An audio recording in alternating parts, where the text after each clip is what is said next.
Well, good afternoon, everyone. Welcome to the Baker Institute Energy Forum. I am Amy Myers-Jaffe. I'm the Wallace S. Wilson Fellow in Energy Studies here at the Baker Institute, and we are delighted to have a very interesting session for you this afternoon, looking at geopolitical conflict and oil and gas in the current economic climate. We are very honored today to have the well-known author, Michael Klare, here with us today to discuss this subject. And we're also pleased to announce that as part of today's discussion, we will be showing for the first time in Houston some new results of a new energy study we'll be releasing May 7th from the Energy Forum on Russia and the Caspian countries in the global energy balance. So let me tell you a little bit about Dr. Klare. He is the Five College Professor of Peace and World Security Studies, a joint appointment at Amherst, Hampshire, Mount Holyoke, and Smith Colleges, and the University of Massachusetts at Amherst, as well as the director of the Five College Program in Peace and World Security Studies. He has been associated with those programs since 1985. He's a widely published author on international security affairs, and his books on oil and conflict are a must-read among my peers and colleagues. And in my first study at the Baker Institute, it was the first book I picked off the shelf to read to get started in our first study in 1996. So it's a great pleasure to be here with him today and have this panel discussion. Dr. Klare, please. Thank you.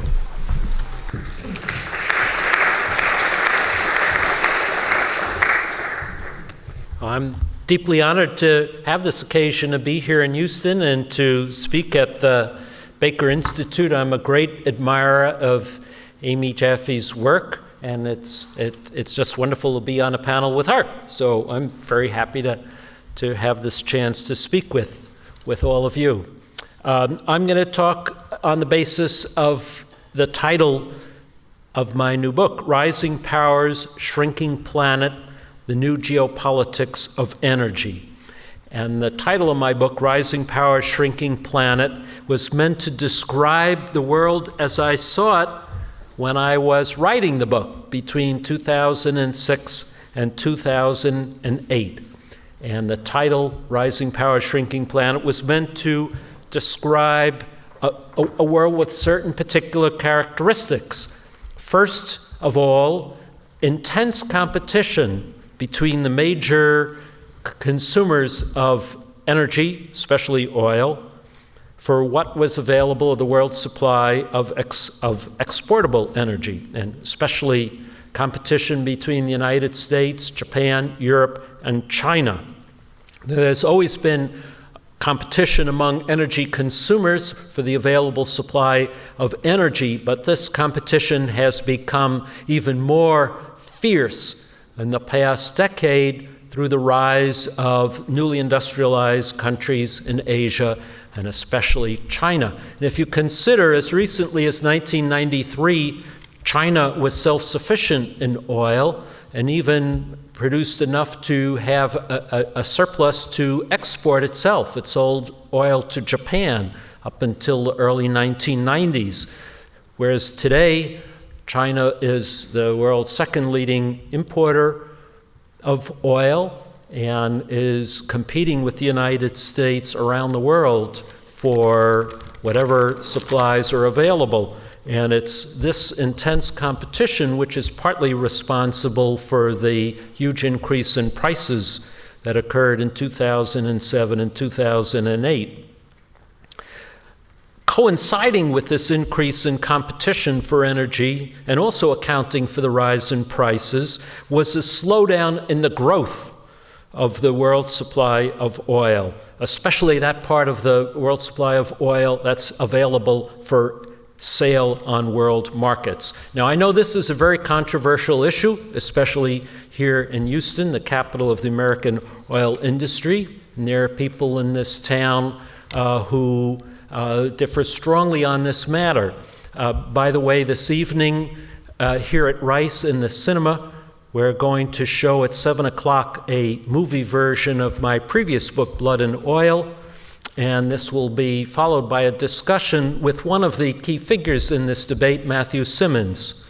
Matthew Simmons of Simmons & Company International is one of the proponents of the view that oil has reached a peak of world production and will go into contraction. Others, of course, hold the view that it's premature to come to this conclusion, that the world supply of oil, it will continue to grow. I think that in the past year, evidence has accumulated suggesting that a more pessimistic assessment is probably a more accurate one. And I particularly refer you to the International Energy Agency's World Energy Outlook for 2008, which suggests on one hand that the rate of decline in output of the world's major oil fields is greater than previously believed, and also that the rate of discovery of new fields is more disappointing than previously believed. And on this basis, I think we can conclude that the world supply of oil is not likely to grow as rapidly as once believed. So it's the combination of these two factors, rising demand and insufficiently growing, if not contracting supply, which is the backdrop for the world that I perceived at that time of a rising power, shrinking planet world. And in such a world, followed from this were a variety of ancillary phenomena. First, growing state involvement in the pursuit and management of a nation's energy flows, either to procure sufficient energy to meet a nation's needs, in the case of countries like the United States and China that have insufficient domestic energy to meet their needs, and where governments increasingly are playing a role in procuring what's necessary to ensure an adequate supply, on one hand, and on the other hand, greater efforts by governments in countries which do have a surplus of energy to maximize the benefits, the advantages of being in such a privileged position for political and economic gain. So you look at Venezuela, where Hugo Chavez has attempted to secure greater and greater state control over PDVSA, the state oil company, to use that for his domestic political purposes, but also to advance a political agenda throughout Latin America, or in Russia, where Vladimir Putin has sought to re-centralize control over Russia's oil and gas resources, to use that to reassert Russia's power and authority as within the region, within Eurasia. And for Iran, same sort of picture taking place. By the way, here I've drawn heavily on the work of Amy Jaffe and the other scholars at the Baker Institute, their work on the role of the national oil companies, demonstrating this greater use by the state to maximize the advantages of being in this very unique position of having a surplus of energy in a world where that is fewer and fewer countries are in that position. Also, this is a world in which countries where new relationships, new power relations are arising out of this picture of a rising power, shrinking planet world between and among the energy consuming and the energy exporting countries. In some cases, fiercely competitive relationships, like the struggle between the United States and China for access to Africa's oil. In other cases, strategic partnerships between importing countries and exporting countries, like the relationship between China's Sinopec and Saudi Aramco, where an attempt by an importer to guarantee a long-term source of supply in return for certain benefits accorded to the supplying country.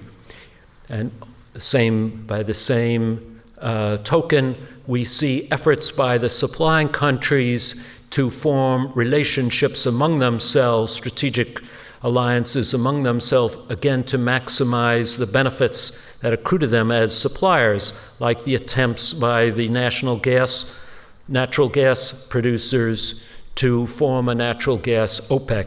And here, too, I've drawn very heavily on the excellent research done here at the Baker Institute. As a result of all of this, we see, I believe, a growing geopolitical struggle among the major energy consumers for access and control over key energy-producing areas of the world, especially in Asia, Africa, Latin America, and the Middle East. A struggle which may begin with diplomatic efforts, but extends to military means, to military alliances, arms sales, military training agreements, naval and troop deployments, eventually involvement in proxy wars, and conceivably more advanced military involvement through inadvertence or the escalation of proxy wars. And I fear that that could become the ultimate outcome of these geopolitical struggles as the competition becomes more fierce. Now, this, as I say, is the world that I portrayed a year ago when my book was published in April 2008. Obviously, a lot has happened in 1 year since the book was published. So I want to take a few minutes to talk about how that picture might be altered by the developments that we have seen since then that might force me to reconsider the validity of these arguments. And hopefully we'll have more discussion among the panelists and with you as well to question this. And let me mention 3 developments that have occurred since then, which I think are worthy of examination. First is the war in Georgia in August of 2008. The second is the election of President Obama. And the third is the global economic crisis, which we're suffering today. So first, the war in Georgia. This, I believe, was a total confirmation of the model that I laid out to you just now, and is described in much greater detail in my book. I know that the media portrayed this as a clash of ethnicities between the Georgians and the South Ossetians, or as a clash of personalities between Vladimir Putin and Mikhail Saakashvili, the president of Georgia, or as a kind of a neo-colonial clash between the former imperial power, Russia, trying to regain control over a former colony, Georgia. And that may be, all of those may be true to some degree, but in my mind, the driving force behind that conflict, once Russia got involved, was on Russia's part, was to consolidate its control, or attempt to consolidate its control over the transportation of oil and gas from the Caspian Sea to Europe, and in particular to demonstrate the vulnerability of alternative oil and gas pipelines backed by the United States and the EU that would bypass Russia and Gazprom going through Azerbaijan and Georgia. And I think it's particularly aimed at the proposed Nabucco pipeline, now under consideration by the EU to avoid dependence on Gazprom's pipelines by going from Europe through Georgia, Azerbaijan, to the Caspian Sea reserves and to Turkmenistan. And since the conflict, the fate of Nabucco is still, as so far as I know at this point, still under question. And at the same time, The Russians are still striving to do everything they can to frustrate alternatives to Gazprom. The Europeans are still looking for alternatives to Gazprom. So I think that this event certainly confirms the argument I lay out. The election of President Obama gives a more complex picture. On one hand, it demonstrates very clearly the growing involvement of the state in control over the procurement and allocation of energy. President Obama says almost every day that energy is among his top priorities, that he's determined to reorganize the energy mix in the United States to reduce our dependence on foreign oil and our dependence on oil in general, to increase the amount of energy we get from alternative sources of energy. And there's no doubt in my mind that we will see greater state involvement, government involvement in this country over all things related to energy. On the other hand, it's clear that if the initiatives that he has announced are approved by Congress, get adequate funding, move ahead, are accelerated in the years ahead, that the degree of dependence of the United States on imported oil, which was, if you look at the projections of just 2 or 3 years ago from the Energy Information Administration, which I relied on when I was writing my book, would show ever-increasing reliance on imported oil for the United States, will go down rather than up. So this is clearly a challenge to the argument I laid out. Now, personally, I think that's a good thing for this country, so I hope that those initiatives succeed, but it will be, damaging to the argument that I lay out. And then finally, the economic crisis, the most important of these three developments. And the economic crisis has certainly, most of all, suppressed demand for energy rather substantially. The International Energy Agency says that oil demand this year will be in the vicinity of 83 million barrels per day. That's 4 or 5 million barrels less than was projected just 3 years ago. And it's expected that demand will remain depressed through 2010, and then only begin to pick up after that.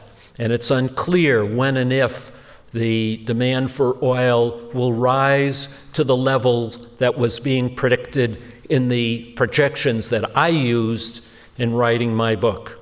So there certainly is a contraction in demand, and this clearly is going to alleviate some of those competitive pressures that lie at the heart of my analysis.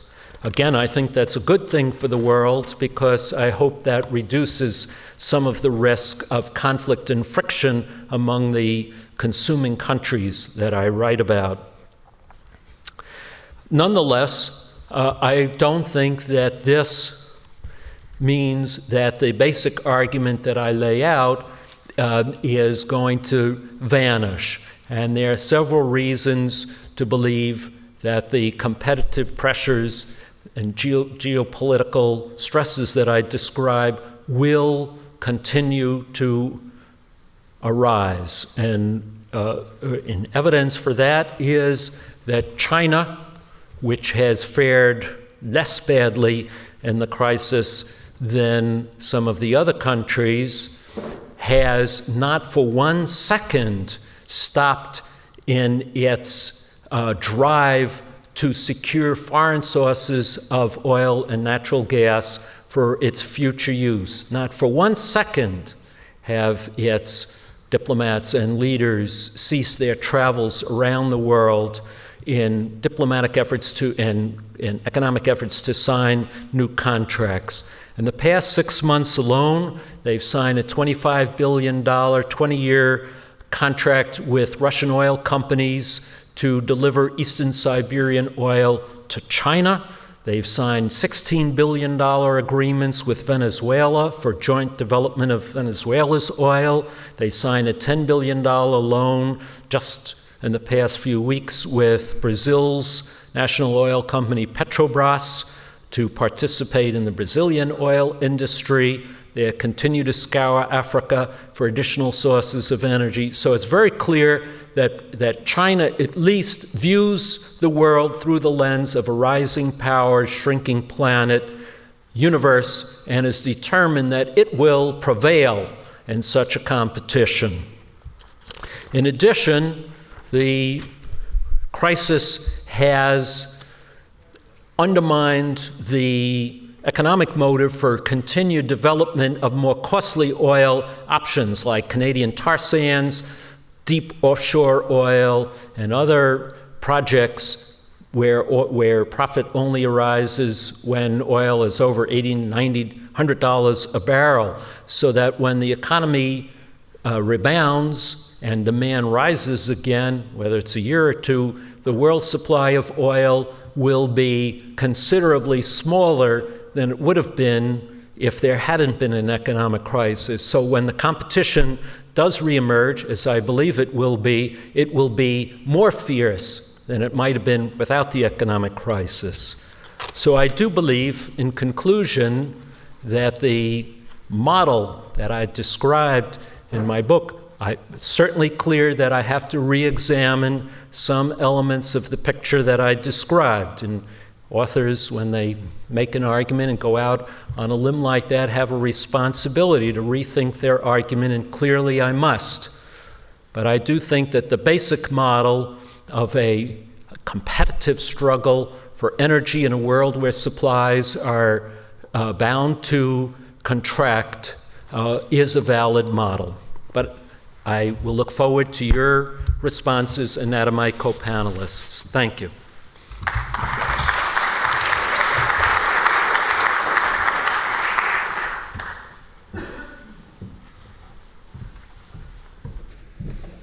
Okay, so now I'm going to provide a somewhat different point of view, not 100% in disagreement, but give you a sort of a different overview of where I see the conflict lines coming in the oil market in the current economic crisis and in the sort of geopolitics we have today. And I'm going to take the position that the conflict that Dr. Clear has talked about and written about in his books are possible, but history has not moved us in that direction, not in the last few decades. That actually what we've seen in the last few decades is that big consuming nations like the United States or Japan or China and Europe have found many different mechanisms to resolve shortages of resources, especially shortages in oil, and that those systems are working. We have the Strategic Petroleum Reserve here in the United States, and we can release that in coordination with our partners in Europe. What we saw during Iraq's invasion of Kuwait is that the community of nations worked together to have a combination of allied oil producers increase their production and a combined use of strategic storage supplies in both Europe and the United States and Japan to use effectively to prevent the kind of shortages that might have plagued any particular economy. So, and even if you go back to 1973 and 1979, which in our minds we think of as being a bigger crisis, though I'm not sure in the context of $147 oil and a banking crisis we want to say 73 was a bigger crisis. But even in that time, before we had some of the systems we have in place today, like a futures market and a strategic stockpiling system and the ability to ration consumers, that we didn't have a war among consuming nations for the shortage then either. So my contention is the conflict lines that we've seen over oil are not really likely to be U.S.-China conflict. And that the global financial crisis might even make it even more remote, as Dr. Clear is saying. It's sort of to quote Vice President Biden in another context, there was sort of a reset button. And what we're seeing is, especially with the new administration of President Obama, but even under President Bush before him and the Democratic Congress, is that there's a greater attention in large consuming countries, not just here in the United States, but also in China and certainly in Europe, to address the rise in oil demand so that post-recession, we might not see that kind of giant upward path that we saw over the last decade, that we're going to see things like better corporate average vehicle mileage standards here in the United States. So Ken and I have done some work on that, and we think at the 35 mile per gallon target that was hit in the 2007 bill, that might shave something like 2 or 3 million barrels a day off U.S. oil demand. And indeed, given those new policies and other efficiencies coming into the private automobile system in the United States, even the U.S. government now is predicting that oil demand might be flat in the United States out to 2030. And we've done some work where we've shown that if President Obama could actually put in his plan to get more plug-in and other kinds of more effective vehicles on the road, and the state of California gets its way and imposes the restrictions that they are planning to impose in the state of California, that we might wind up having a car fleet by 2025 or 2030 that's getting 50 miles to the gallon. And that would result in, even with the rebound effect that we'd all drive a little more because our car gets such good gasoline mileage, that could wind up reducing U.S. oil demand by 7 million barrels a day. Exactly the number that people are currently projecting China to go up by. So maybe this conflict might be obviated by public policy, right? We might have a tax on greenhouse gas, which might also lower energy demand trends and move people away from certain fuels. So there are things that might happen between now and that sort of dismal future when we come out of the recession and demand starts to climb again, that might mean that demand won't climb by the same rate. And the interesting thing I always find about historical statistics is that they're always very telling. So prior to 1973, global oil demand, that means all global oil demand, was growing at a rate of 7.6% per annum. So every year we're growing by 7 or 8%. After 1979, that fell, and we had this period of the previous, the cycle that just ended, and global energy demand, even with China and the great gains of the economic middle class in China and India and Brazil, was only growing by 2% a year. So I think we could ask ourselves, could the trend be different? I mean, instead of going back to 2 or 3% a year, might we go down to 1% a year? And as we know, in the industrialized West and the OECD, demand has been flat.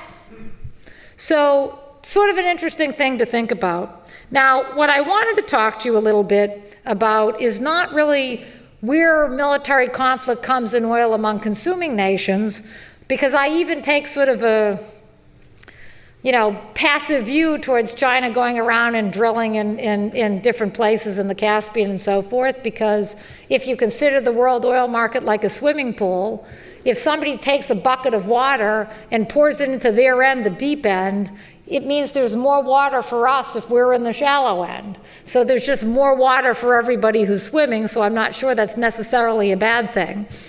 But the question is, if we think about the history of conflict in oil, who's the conflict been between? That when it's been a military conflict, it's between one producer and another producer. Iraq and Iran in the 1980s. Iraq invading Kuwait in 1990. So we have had this process that has turned out to be quite dangerous for our economy, and quite deleterious to the people living in the Middle East and the kind of sustainable economic development that they're entitled to, is all these wars that we have among producers who get in a conflict, sometimes over other things, but sometimes over control of the oil market. And I see a conflict like that brewing right now, and we're going to talk about this a little bit in our new study, which is what I call the quadrilateral relationship, because it's not a triangle because it's more than 3, between Israel, Saudi Arabia, Iran, and Russia. And you can see the outline of that conflict coming. It started in 2006 when Hezbollah in Lebanon, which is supported by Iran, and a lot of people think of Hezbollah as being a local Lebanese militia, but actually it was a militia planted in Lebanon by the Iranian government. The regulars of that militia are actually Iranian military personnel who eventually recruited Lebanese recruits. So that organization got in a conflict with the state of Israel. And there's been a tremendous amount of press in the United States, and I'm not going to go into that because that's not today's subject, about Israel's conflict with the Palestinians in the Gaza Strip and so forth. But the fundamental thing that the state of Israel, in my opinion, is focused on is that during that 2006 conflict with Hezbollah, Iran was supplying missile technology that was of a grave danger to people living in northern Israel. And as a result, and I think we as Americans can imagine it's in our minds post-September 11, but the media here doesn't play it up, over 1 million people from the city of Haifa in Israel and northern towns in Israel had to live in an air raid shelter underground with a gas mask for many weeks, 4 to 6 weeks. And if you can imagine us here in Houston having to go underground because Hugo Chavez had missiles and we're all going to sit in the city of Houston underground waiting for our government to resolve it, you can imagine what a foreign policy priority it is to the government of Israel to resolve the possibility of Iran both having nuclear weapons and having missile technology. Because this is on the front page of the Israeli newspaper every single day. And the Israelis have discussed openly what they would have to do about it. I mean, suppose the international community doesn't resolve this and they feel at risk, what will they do about it? So there have been senior government officials in Israel that have said they would attack Iran. And the question is, will they bomb Bushehr, the Iranian nuclear plant? What does that accomplish for them? Not much. They're going to have to attack something that would incentivize the Iranian government to come to the negotiating table. And what might that be? I hope, because I'm a humanitarian, that it's not population centers. So what's the next best target? The oil industry of Iran. Karg Island, the oil export terminal of Iran, they have only one, and they can't export a drop of oil without it, and the Israelis have threatened to blow it up. Well, that puts us in quite a quandary, right? Because, the Iranians are producing 2 or 3 million barrels a day, and that's going into the global market, and without that, the market would be a lot tighter. So step in Saudi Arabia. Saudi Arabia announces that it's expanding its oil field capacity to make sure that it can replace every barrel of Iranian oil. And the Saudis have made that announcement back in 2006, and they've made good that promise. And as we stand here today, they could replace every single barrel of Iranian oil. Well, don't think that didn't upset the Iranians, because they don't like that. So they made threatening statements. One of the threatening statements they made, for example, is they had some prominent newspaper editor known to have close relations with Ayatollah Khamenei, who runs Iran, that Bahrain, the country right on Saudi Arabia's border, which has close ties with Saudi Arabia, is a province of Iran. Now, we all remember that because, of course, Kuwait was supposedly a province of Iraq, so there's an underlying threat there. So the dynamic then comes in that the Russians decide they want to court the Saudis. So Vladimir Putin, is meeting with all these energy producers, talking about the kind of resource nationalism that Dr. Klahr explained to us, and he goes to Saudi Arabia to talk about how Russia's oil companies would like to help explore for natural gas in Saudi Arabia. And by the way, Russia's willing to have an arms deal with Saudi Arabia and provide them with nuclear technology. Well, okay, Saudis say we're happy to talk about it, let's discuss it. And by the way, we're only going to buy military equipment from you if you stop selling missiles to Iran. So then the Saudis step back and wait for the Russians to, move their chess piece. And the Russians don't move the chess piece the way the Saudis like. the Russians come to the OPEC meeting. Now let me describe the OPEC meeting to you. Imagine a giant oval table where each minister brings a delegation to stand behind him. And when you want to seem more powerful, you bring more people. So in the old days, the Saudi oil minister would bring 20 economists to stand behind him and say that his forecast was correct. And then the minister from Iran would bring 20 men behind him to stand behind him and say his forecast was more correct.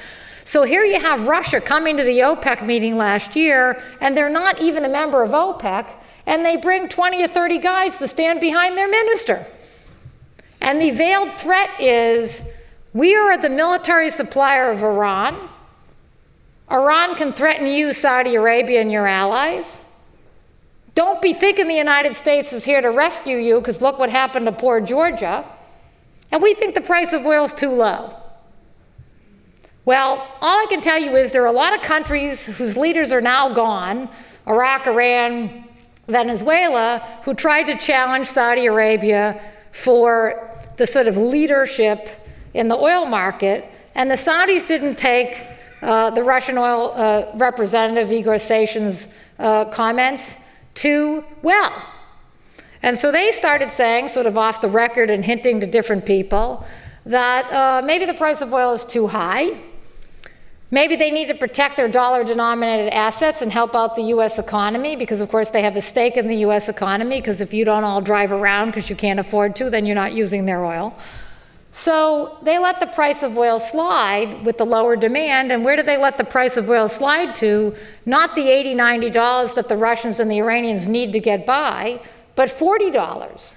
A number that would squeeze the Iranians and the Russians a little bit, and we all saw the response. The Russians thought they had plenty of money, and all of a sudden when they went to do a ruble bailout and bail out their own industries, they found that $40 oil is pretty tight for them. It's crushing Iran. And what does Saudi Arabia say after that? They start to hint that if the diplomacy to resolve Iran's nuclear issue doesn't move forward and the Iranians don't focus on their quote-unquote internal problems, the Saudis might be forced to consider that the price of oil is too high, i.e., go ahead, make my day, Clint Eastwood, if you'd like to see $10. So that is where, in my opinion, we stand today in the oil market. If I'm Saudi Arabia, it's not in my interest to have Israel attack Iran, right? Because that makes my relationships with the West more complicated. I feel very strongly, if I'm in Saudi Arabia, about the plight of the Palestinians. I want to see the peace process move forward. I want to see Israel and inside the 67 borders. And so before the Israelis have to go and bomb Iran to achieve its ends, maybe the Saudis would say, well, let's see what happens with diplomacy. And if diplomacy doesn't work, we could dump the price of oil. And it would be the same as if you bought Karg Island, because the Iranians won't have any income.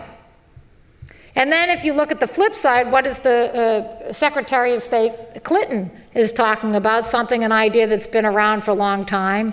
The Iranian public gets by because gasoline is subsidized in Iran to about 10 cents a gallon or 20 cents a gallon. And as a result, because the Iranians have mismanaged their oil industry, the Iranians have to import a tremendous amount of gasoline, just like the United States.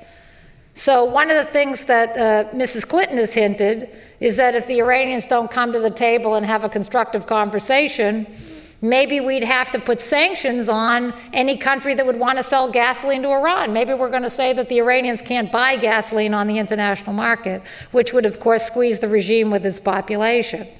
Now, the interesting thing about that is to pass that through the Security Council, who do they need? The Russians. So it's a very complex game, and we're still seeing it play out, and the price of oil hangs in the balance. If everybody believes that this diplomatic dialogue is going to be successful and come up with some kind of compromise between Iran and the United States that's going to make Israel feel more secure, then maybe the price of oil is going to stay here at $40, and then as the economy starts to grow, maybe we'll see it tick up a little bit. But if the Israelis bomb Iran, of course, $40 is going to seem cheap.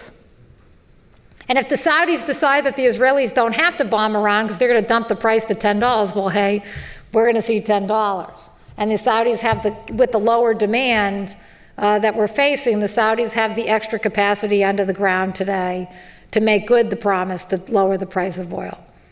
So that's my theme. My theme is, yes, we have geopolitical conflict over oil, but it's not among the large consuming countries, and we're not likely to see the large consuming countries go to war over oil. We continue to see the same pattern, whereas these geopolitical interests of the major oil producers get out of stride with each other, especially over the issue of who's going to determine what is the most best trend for the oil market and for the strategies of all producers. And we're seeing that conflict. Not only have we seen it in the past, but we're seeing it today.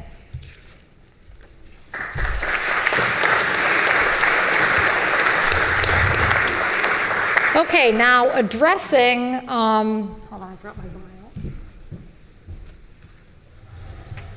Addressing another part of the issue that Dr. Clare laid out for us for our discussion tonight is the question of Russia and its strategies. And as many of you know from reading the newspaper, Russia had a pricing conflict with the Ukraine that resulted in many European countries losing their natural gas supply temporarily.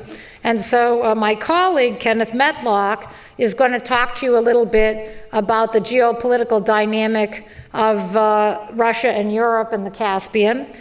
He has just completed a new paper based on our computer simulations on this topic.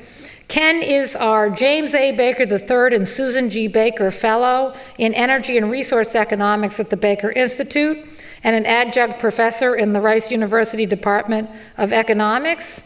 He's homegrown. His PhD is also from our department here at Rice, and he leads our natural gas program and was one of the principals in the development of our world gas trade model. Ken?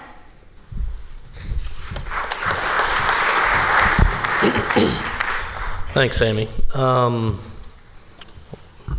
Should I be able to see the slides up here? I'll try to. All right, I'll have to look over my shoulder until I get this corrected. So I'm going to sort of shift gears slightly. What I'm going to try to do is give you a very brief sort of snapshot of the paper. I think, is it available outside, Amy? Yes, it is. It is, okay. That's available outside, and in the interest of time, I'll probably skim through this very quickly so we can sort of get on to discussing both Amy and Michael's comments. I think they're very interesting.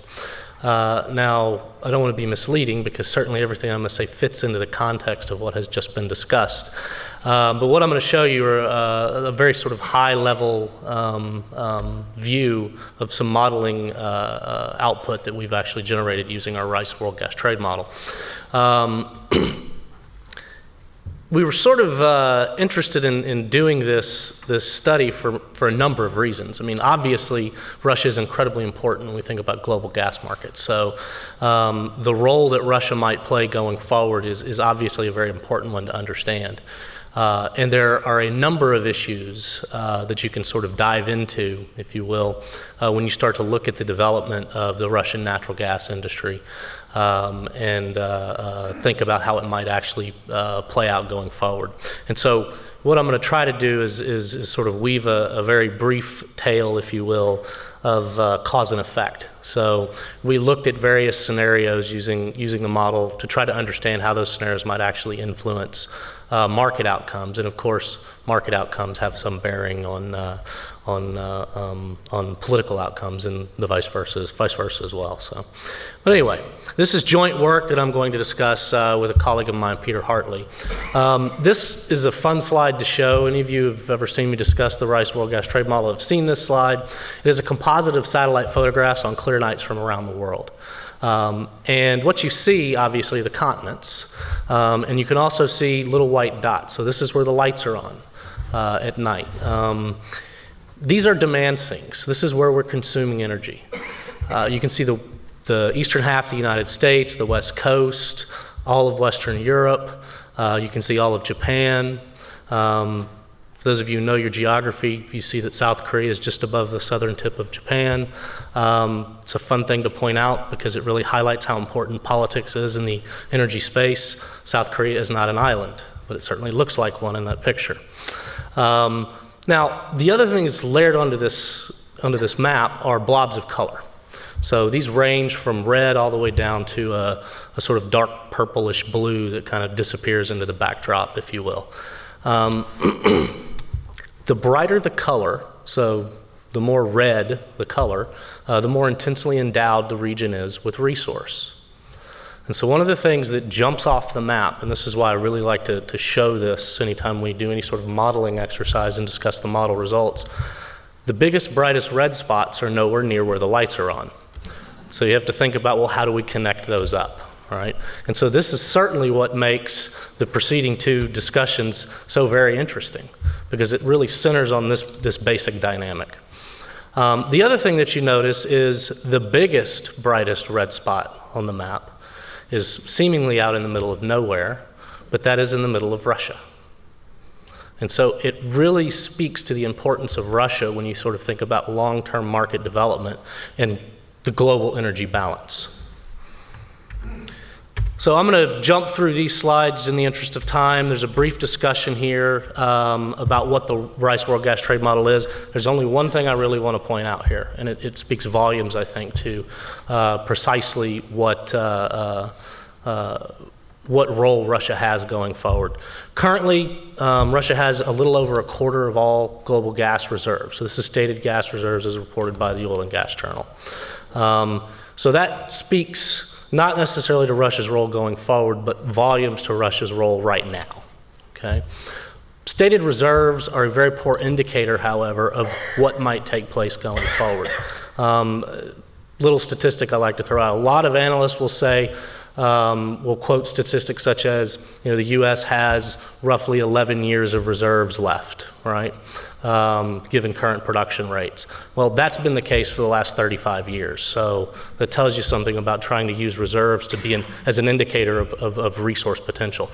What is actually more important is, what do geologists assess to be in place? So what could we eventually find and prove? And when you look at that picture, using data reported by the USGS and various other geologic institutes around the world, you see that Russia has a pretty prominent role there as well. It's actually the largest of all the countries that have been assessed. 17% of the mean estimate of technically recoverable resource in place. So Russia is not only important today, but is very important going forward as well. So very quickly, just moving to some results from some of the studies we did. Typically what we do when we do these exercises, we do a reference case run where we just let economic considerations drive the outcome. So forget about politics. And that's informative because it tells us basically, well, what if the world looked like the lower 48 states and Canada, right? Everything's connected, very well-functioning market, very little political discord between the two nations, especially around the production and sale of natural gas. So it's an interesting sort of model result to look at. But then what we do is we layer political constraints or various economic constraints, whatever sorts of constraints we might want to layer onto, over the top of that and run scenarios. And what that allows us to do is, in effect, quantify the effect of the constraint. Okay, so it allows us to put a number on how important is this particular resource or this particular piece of infrastructure or this particular policy. We ran 6 different scenarios. I'm only going to really show you results from the first 2. I encourage you to pick up the paper outside, but this is really in the interest of brevity. And quite frankly, I think with regard to how interesting the results are, the first 2 are really probably the most interesting of all the 6 scenarios we actually looked at. I'll have some things to say about the gas troika case in a couple of minutes, but the first scenario is we actually looked at what happens if resources that we know exist or are believed to exist in the Yamal Peninsula and Kara Sea region, so these are northern resources within Russia, remain undeveloped. Either because there is a inability to raise capital to actually move forward with those developments, or something else impedes their development. The second scenario we looked at is what if there's a severe disruption with regard to Russian exports in the year 2010. I sort of find this, I don't know, I sort of chuckle inside because when we conceived of these scenarios, it was about 2 years ago. And we had no way of knowing that in the winter, this past winter, we would have actually seen a disruption, a second disruption in less than a decade with regard to Russian exports. So it's telling, actually. The model results are very telling with regard to what happens. There's an obvious short-term impact, but there's a ripple effect that's actually very important. The other scenarios that we ran really involved either constraining infrastructure or accelerating infrastructure. Scenario 4 and 5 really are geared towards understanding how first mover advantage plays a role in the development of Russian resources. So the Nabucco pipeline, for example, which was proposed by various Western companies to move Caspian gas resources to Europe without having to access Gazprom infrastructure. Well, notwithstanding all the commercial considerations involved, that might actually make that an uneconomic sort of venture, because certainly uneconomic ventures go ahead every now and again. It's interesting to sort of see how Gazprom sort of responded. There was a proposal to develop the South Stream pipeline, which in my mind was really just a demonstration of competitive threat. And if you can actually get to that Bulgarian market first, guess what? It kills Nabucco, because you've taken that market off the table. So when you think about how the Russians are responding to various bits of infrastructure or proposed investments that are on the table, it's actually kind of interesting because it's very commercial in that sense. A lot of it is very commercial. And so we looked at scenarios where some of that's accelerated or other things are accelerated at the expense of different sorts of investments in infrastructure. And the results are actually very interesting, and they're actually quite intuitive, to be perfectly honest. We also looked at a gas troika case. The gas troika is the triumvirate, if you will, of Russia, Qatar, and Iran. What if they get together and decide to restrict exports in a coordinated fashion? Now, there's a lot to be said on whether or not they would be successful in even coordinating, but let's just assume that they are. We actually see in this particular scenario that even though they are able to restrict exports, they have very little success at gaming the market long-term to earn rents. And that's because there is an adequate number of alternative suppliers available to the European market in particular from North Africa and other LNG producers potentially, that really disrupt their ability to raise prices significantly. So real quickly through the reference case, just so you can get a sort of broad-based picture of what happens. We do see global demand growing. I will tell you this, the scenarios that we ran did not consider a massive global economic recession. And that's because as we were constructing these, we had no idea how deep the recession would be, and so it's really just speculation at that point. We have discussed building it in all future cases, and in fact we will, but for what's actually published in this paper, you don't actually see that. Global supply, we see pretty strong growth in countries in the Middle East in particular. You see that all the sort of green shaded colors there run just above other Latin America, which is the pink up to the gray. You can see a pretty strong expansion of that body of wedges, if you will. Those are Middle Eastern producers of natural gas. You also see strong growth in Australia, largely fueled by its LNG business. And there is actually pretty strong growth in Russia. It's building on an enormous base to begin with, but it is there nonetheless. There is, in the near term, I should just sort of point this out, and because it's actually an important point when you sort of start to think about the ability of a group of producers, for example, in the gas troika case, to raise prices by manipulating production.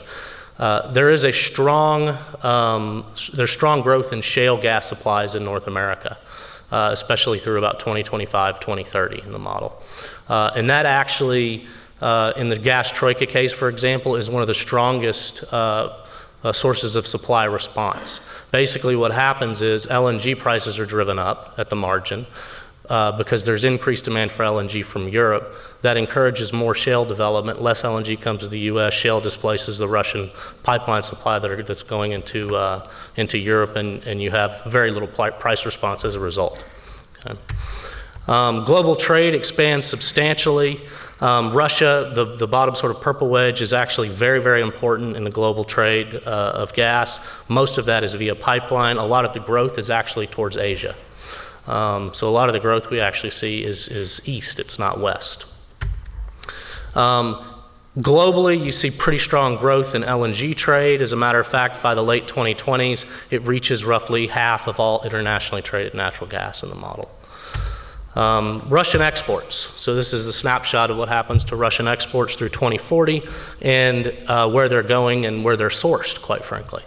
The red on the bottom is gas sourced from the Caspian. So this is gas that is transiting Russian infrastructure and then re-exported, basically. So whatever Russia's purchasing, re-exporting. The blue are pipeline supplies moving primarily from the Western Siberian Basin. This also includes the Yamal and Kara Sea developments. And you can see there that that's actually flat and then declining longer term. Excuse me.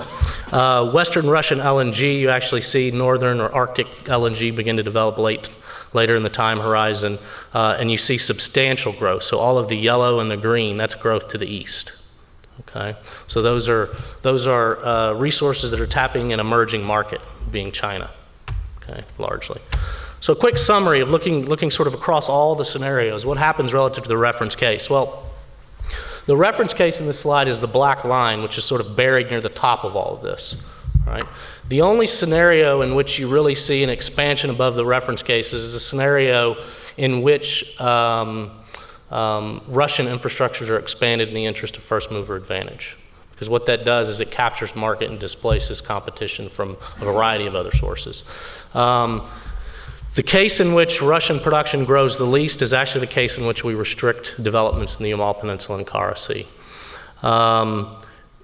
There is a case that's not listed here that I will talk to in just a second. It's the case in which there is a temporary disruption in supply or in exports from Russia. It doesn't really change in terms of what you can see in this picture because of the units from the reference case that much, but I'll show you something in a minute that's actually very telling. In particular, in addition to the big hit you take, or the Russian exporters take, the Gazprom takes in the year in which the disruption occurs, they actually lose market share in Europe for over a decade as a result of that, because what happens is there are all sorts of investments that are triggered and basically Europeans respond. And I think we've actually seen that experiment start to play itself out, and I'll show you some data in a minute that speaks to that point precisely. In particular, the Europeans have been expanding very aggressively their ability to import LNG. So what happens to market share in Europe?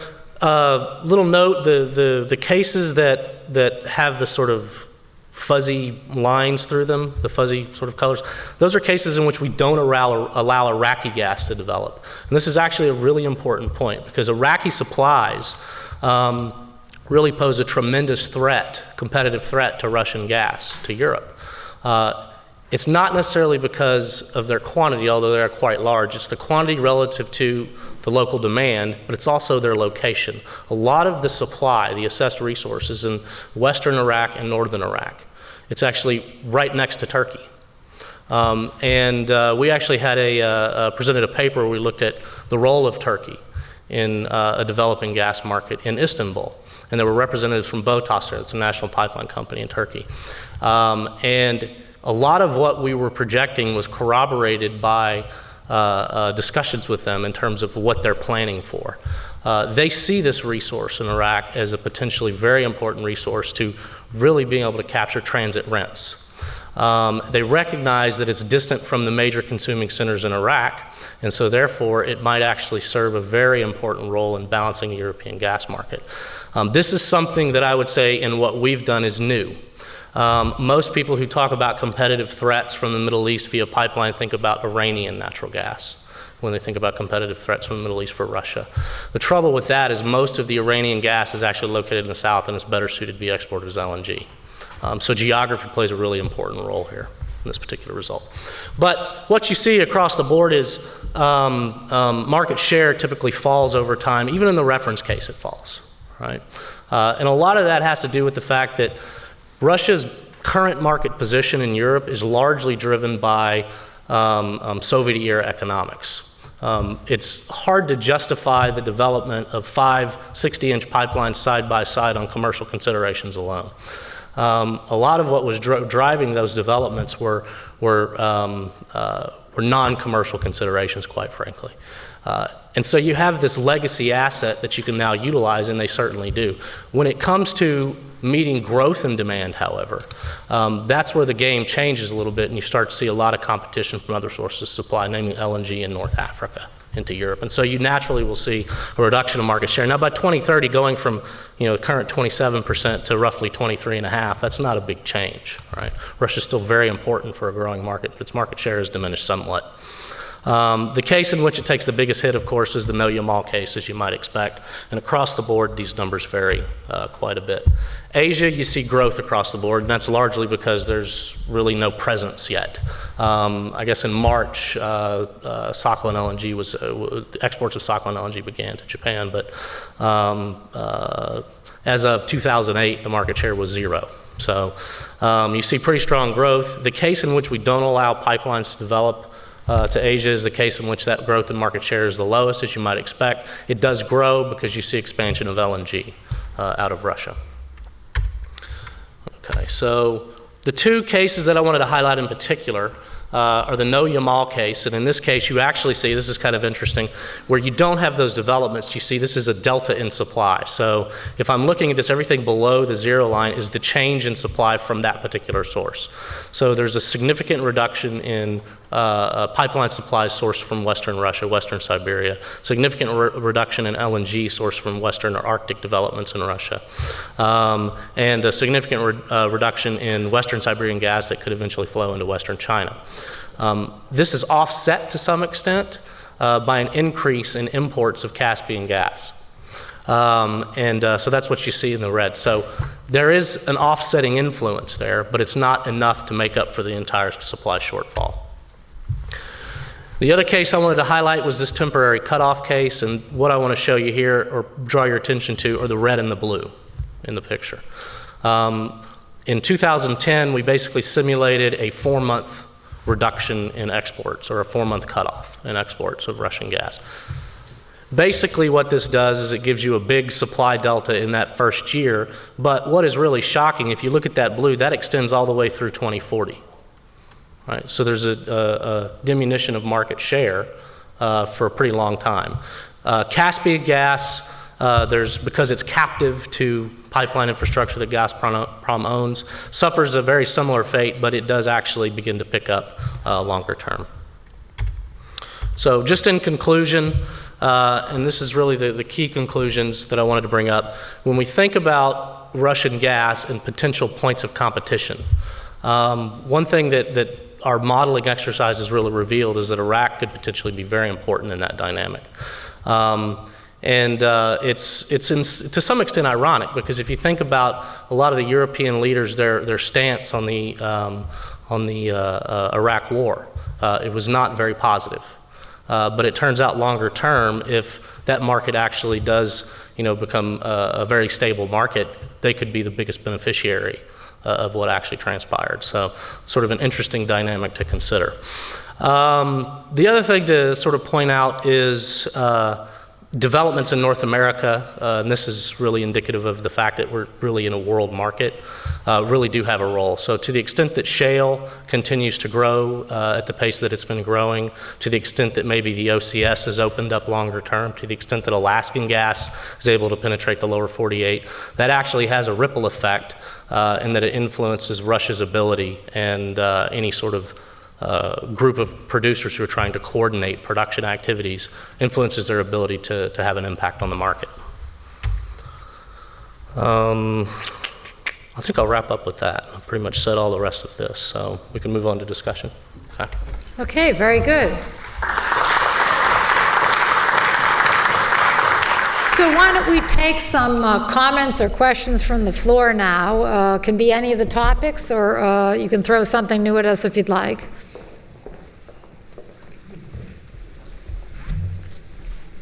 All these gas players out there. Can we address Yeah, can you come to the mic? Because we're taping, so we have some people watching in webcast. Amy, I know you're studying the effects of carbon, and I was wondering, what do you feel is going to be the impacts in Europe and the U.S. if carbon legislation comes out with natural gas having a preferential carbon footprint versus oil? How's that dynamic going to play? Well, maybe I'll let Ken comment further, but just generally speaking, and we're still working on that study, and for those of you who are not familiar, we have a new study that'll come out in early 2010 that's looking at different scenarios for U.S. carbon policy or greenhouse gas policy and how they might affect the sort of competition of fuels in the United States and globally. I think what we found with our initial runs is that if we do have a carbon price through a cap and trade system, or perhaps the Congress will move in a different direction but doesn't look like it, that there will be this extra demand for natural gas. And so some of the windows that Ken talked about in his slides, you'll see some of those move forward. So the time at which Russia loses market share, say, for 20 years, so maybe it would only be 15 years or 12 years, because we're going to have demand be sort of at a much higher level than had previously been expected. You want to elaborate? Yeah, just briefly. There have been a number of studies, one that was released by Duke University, and there's another recent report released, I guess, by the EIA that indicates natural gas might not actually be the big beneficiary of a binding cap and trade type program.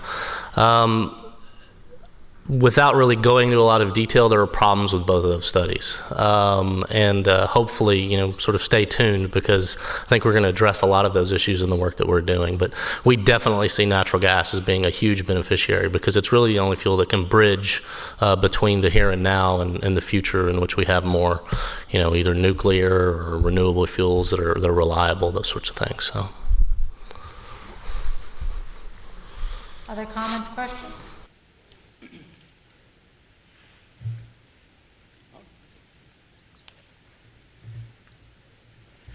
Hey, Ken. I was intrigued when you said we had maybe 25, 30 years of supply due to new production from shale gas. It seems to me that that's the big question around town. How much shale gas is there around the world and in the USA? Because that new supply is going to trump demand to keep prices down. It's the wild card in everything. So do we know yet how much gas from shale is really available?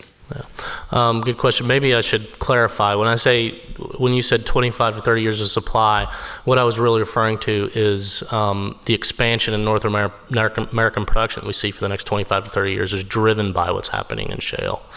We see pretty heavy declines, for example, in the offshore in the Gulf of Mexico, and declines in other sort of more mature basins around North America. But in answer to your question, how much is there? That is a question you could ask every day and get a different answer. A lot of that has to do with the fact that we've known about shale for a long time. It's a source rock. But we haven't ever really applied the kinds of technologies and techniques to extract the resources trapped within it until recently.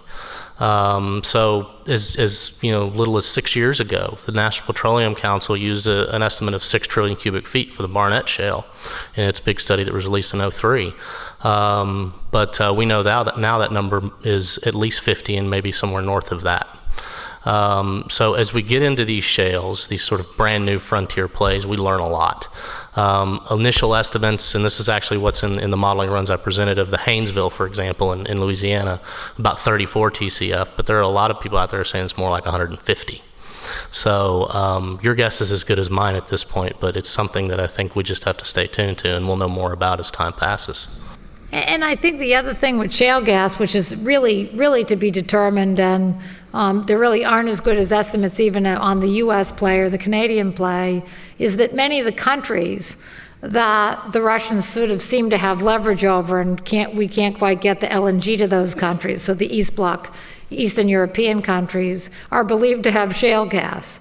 And you're seeing some of the majors going back into those properties and investigating whether they could take some of the technology from the United States and open up that resource. And that could be a very difficult thing for the Russians if suddenly, the Ukraine or Hungary or Austria, had their own gas, domestic gas. It could change the geopolitics in Europe, once the resource starts being developed pretty quickly.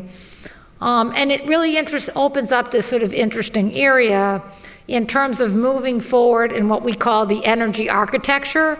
So for many years, the Europeans have tried to get the Russians to sign the energy charter. And there's been a lot of talk about what does Russia mean by reciprocity of investment, and what do the Europeans mean by reciprocity of investment. And the Russian picture has been, we won't let you invest in our properties, but we would like to own your downstream facilities. That's sort of been the trade-off of what reciprocity meant to Vladimir Putin. But the interesting thing is, if you're Gazprom and you're really going to be a player in Europe, you should want to be involved in shale, and you should want to be involved in those developments the same way the Russians wanted to be involved in the energy sector in the Caspian countries. And so it might give the Europeans a new leg to stand up and say, let's redefine what we mean by reciprocity and talk about whether we're going to jointly exploit all these resources or whether we're going to go on our own with our own resources. And maybe the Europeans in 5 years or 3 years might have sort of a stronger leg to stand on.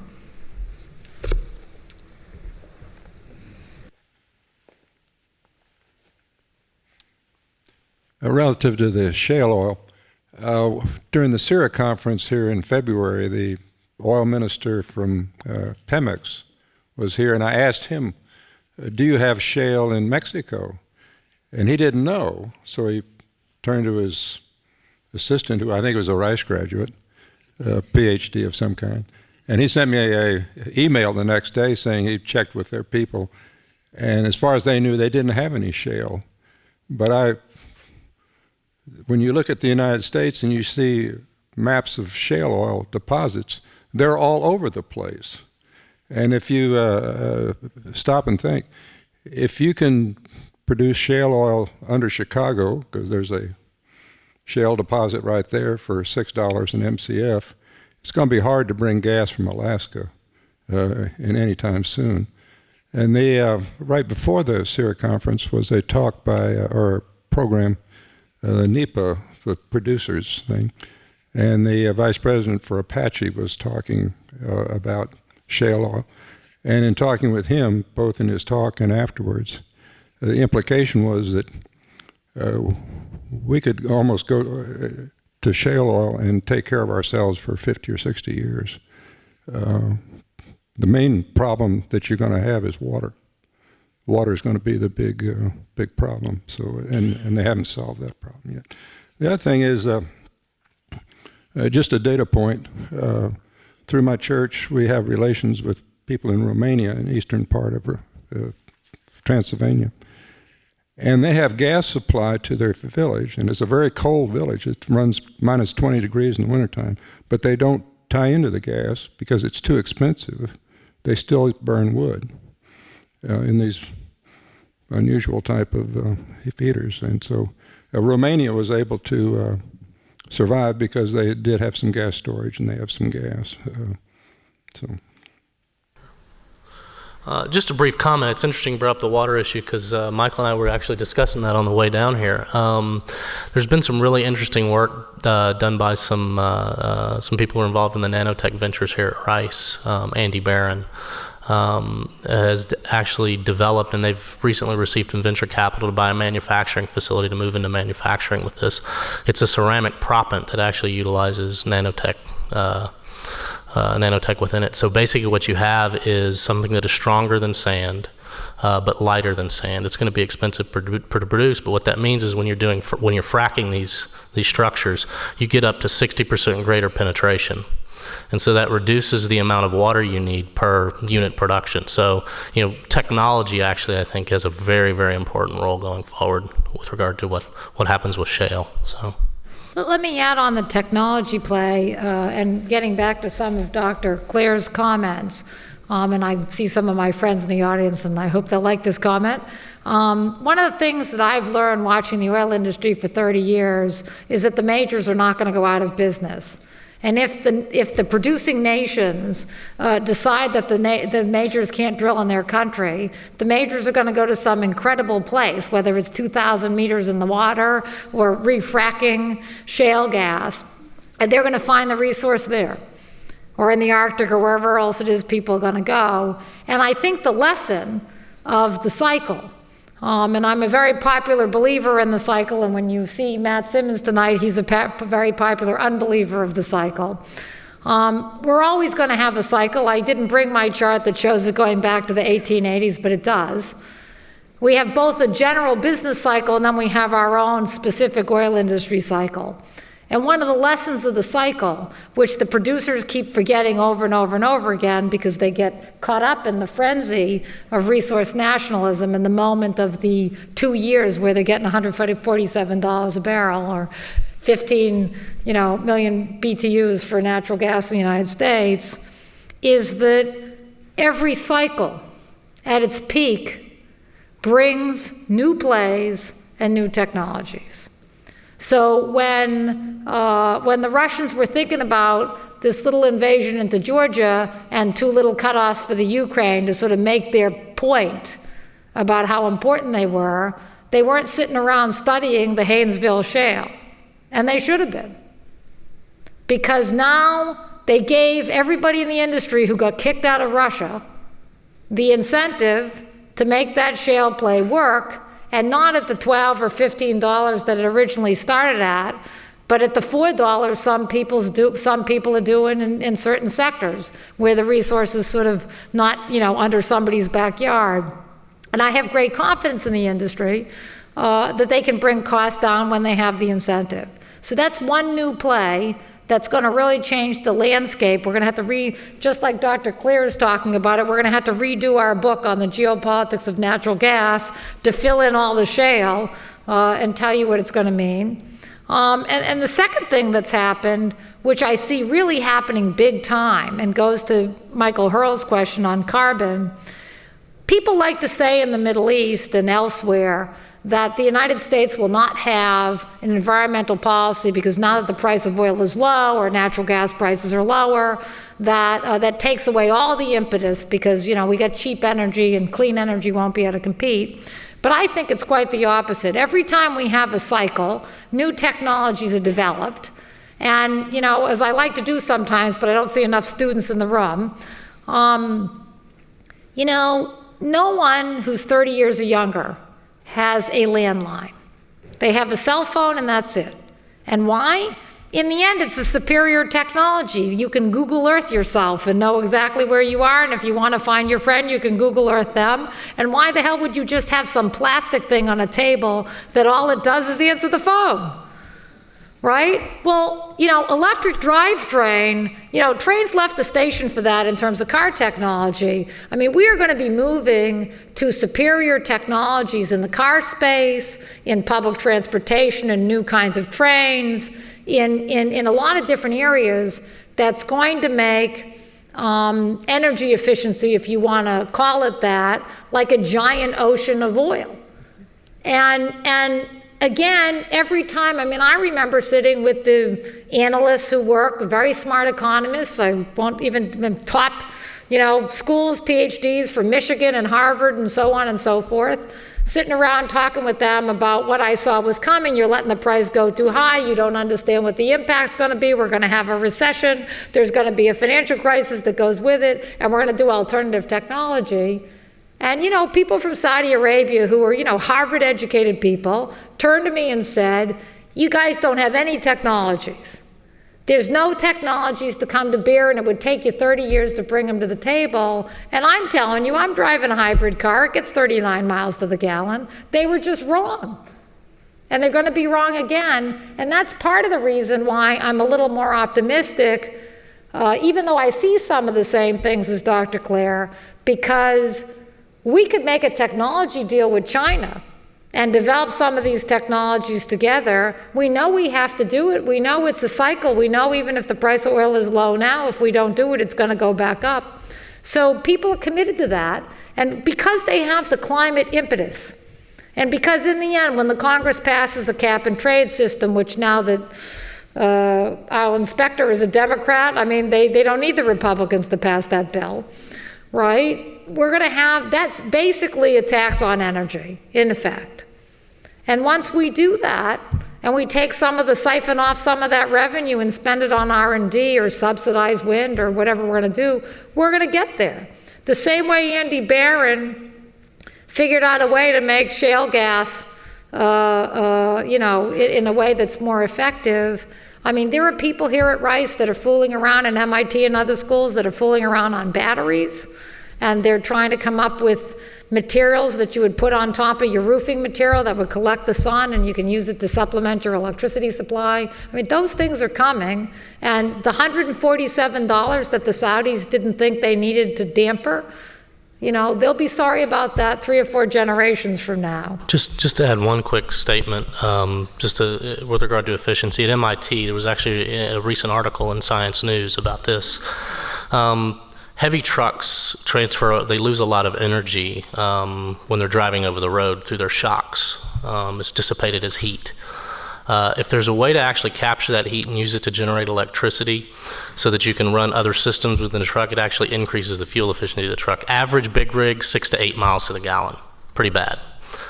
Well, they've actually demonstrated this technology in a laboratory, and it's not too much farther down the road where they're going to try to commercially test it. So little things like this, low-hanging fruit, it's there. It's there and it's coming. So. Would you comment on the difficulty of getting oil out of Russia? I understand there are very few pipelines, the transportation, railroads, all of these methods of extracting and getting the oil out are not really there. Perhaps they have more technologies than I know about, but would you comment on the difficulties of obviously they have more oil than they can ever use, but getting to it seems to be a problem. Well, that's a problem in many countries, and Russia's, has no unique situation. And I tell people, because a lot of times when people talk about peak oil, they talk about what resources left. And I tell people, listen, there'll be a day when we have to focus on peak oil, but right now the problem is above the ground, right? So it's not so much that the Russians couldn't build new pipelines or, Germany wouldn't finance them to build new pipelines. But when the Russians take certain actions, whether it's not to honor a contract or whether it's to cut off the Ukraine and get in a dispute or invade Georgia, it makes people afraid to invest. And therefore, they have to use their own money. And in a low price environment, which we're seeing right now, the amount of quote unquote their own money is going to be harder and farther in between. And so we're seeing that not only in Russia, but in Venezuela and other places where governments are under pressure, just like our government is under pressure to give out, stimulus package and aid to people who are struggling. And therefore, they can't siphon off billions of dollars to spend on a new pipeline and so forth. So we have the problem, as I would say, it is really above the ground. It's really political. I would just add a few comments about that. 2 problems about Russia. Russia historically has viewed the West as a market, so all of the pipelines and infrastructure is oriented towards supplying Europe and the parts of the former Soviet Union and the Warsaw Pact that are in the West. Now the center of gravity of energy consumption is shifting towards the East, and there is no infrastructure in place to deliver energy from Russia to the East, and there's considerable reserves in the East. Now the Russians are in the process of constructing their first pipeline from East Siberia to the Pacific, the East Siberia Pacific Ocean Pipeline, ESPO, but that's a belated effort, and the Chinese would consume vastly more Russian energy if the infrastructure existed, and so would Japan and other rising powers in Asia. But it will take a great deal more investment on that part. That's one problem. One other, I agree with Amy, it's the above ground problem. One other problem that Russia has is that a lot of the infrastructure was developed during Soviet days when Moscow had control over what are now nations that were once under Soviet control and now independent countries like Ukraine and Belarus that want to exercise greater control over these systems. And so Russia wants to build bypass systems like Nord Stream, which are very expensive, complex undertakings that have run into resistance from other countries. I worked in Russia and Siberia and been traveling to Ukraine. And one of the things in the oil field, and one of the things that I noticed in this, you talked about, Ken, about the disruption of the flow of natural gas to Europe.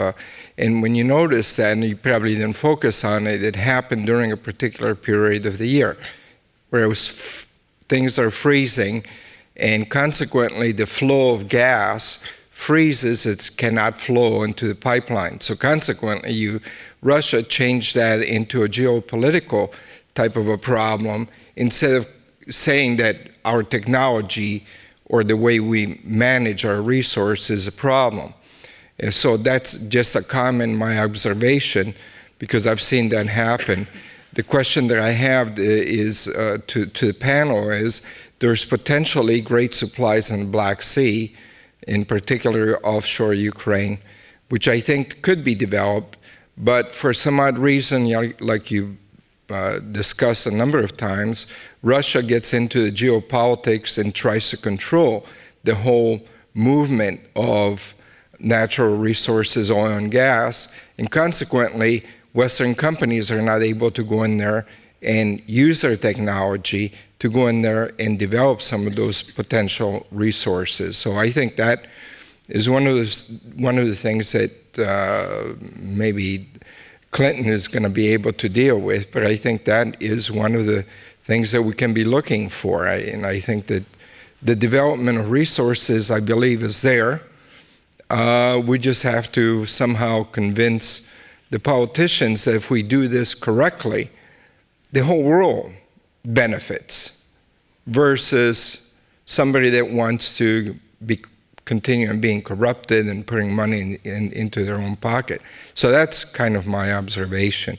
But going back to the question, the development of the Black Sea, and what's your opinion of that? Just real quickly, I believe that in Turkey they were, I don't know if the blocks have actually been offered or if they were just discussing the bids. Maybe somebody in the audience might actually have a little more information on that than I do. But there was a lot of discussion about offering blocks offshore Turkey in the Black Sea for potential development. And there are a number of geologists who think that actually could bear some fruit. In the Ukraine, I know there's been some activity in the Ukrainian Black Sea with regard to E&D activity. I can't really comment on where it's going at this point, but I know that there has been at least some exploration and some discussion of development activity. I think a lot of the issue, though, is not necessarily tied to Russia. I think a lot of the issue might actually be tied to the host government. In Ukraine, for example, I believe one of the laws is if you're producing gas there, a certain proportion of that gas has to go to domestic consumption first before it can be exported, and that's at roughly $1 an MCF. And so that destroys commercial incentive. So there are little things like that I think are probably a bigger impediment. I just had a comment on what Amy was saying a few minutes ago, your optimistic perspective, which I am very hopeful that you're right. But you preceded that is to say that we will enter a world in a few decades from now when technology will bring forward a cornucopia of new energy resources, like a giant pools of oil. And I hope you're right, and I believe in my heart you're right. But you also said that the energy majors are not going away and that they will be part of this process.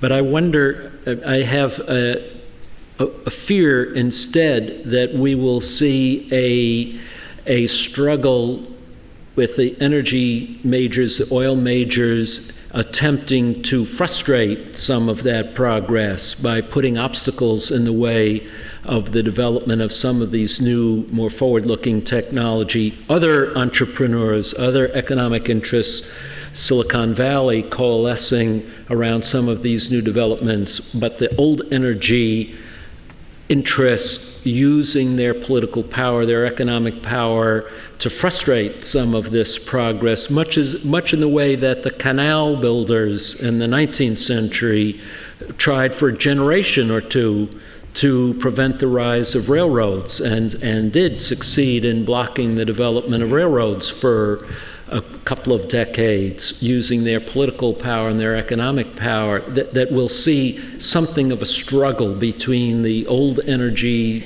power and the new energy power. I wonder if you would comment on that. Well, I have to tell you two stories. Number one, as much as they might think they are, I don't see that the international oil companies are all that strong.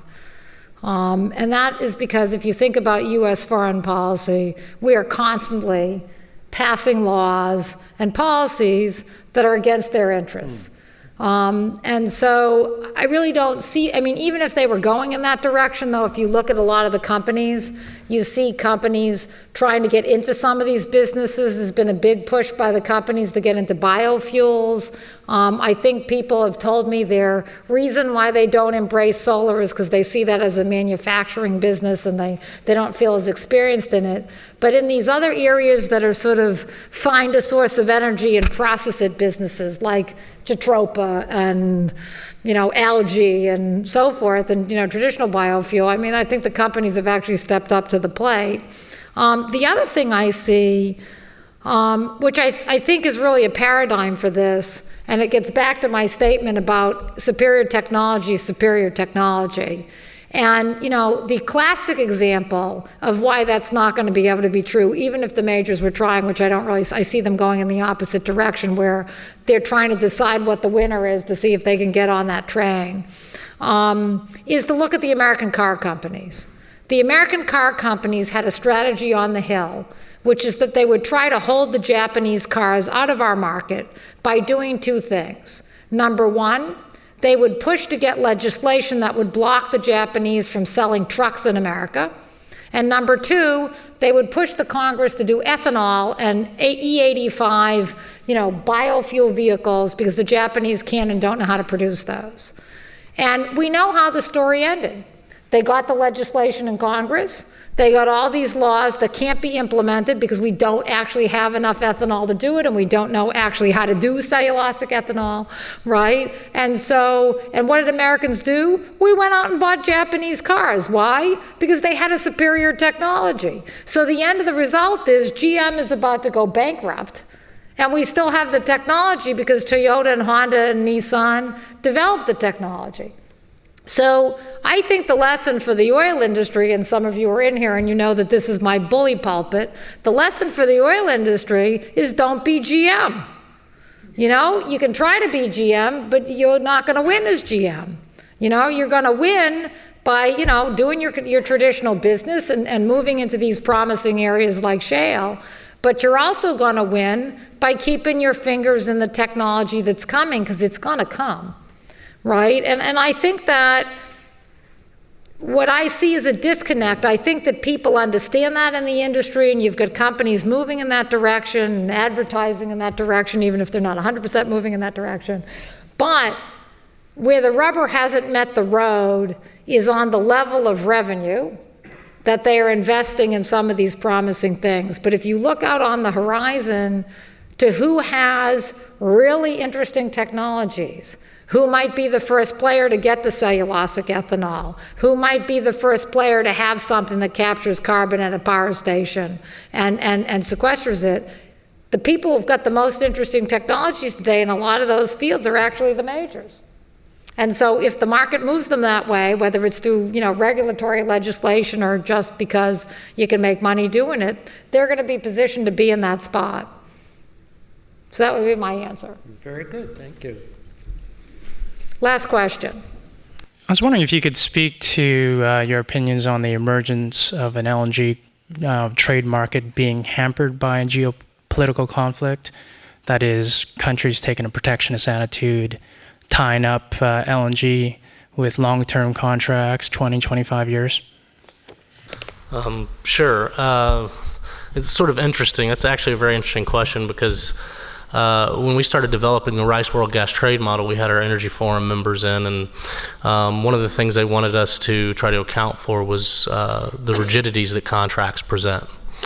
About a year and a half into development, they completely flip-flopped because they said, look, we noticed that the structure of contracts is changing. There's a lot more destination flexibility. The tenure of contracts is a lot shorter, so on and so forth. So maybe you ought to just sort of let a spot market emerge. And now I'm hearing rumblings again of people being interested in understanding what 20 to 25 year fixed, point-to-point contracts mean. So I think at the end of the day, and I actually have a couple of colleagues, we have a couple of colleagues who have written a paper on this, and it's very good. As physical liquidity in the LNG market emerges and increases as it has been, it's going to actually reduce the incentive to lock up supplies point to point, because when you do that, you leave a lot of arbitrage opportunities on the table. And at the end of the day, nobody wants to leave money on the table.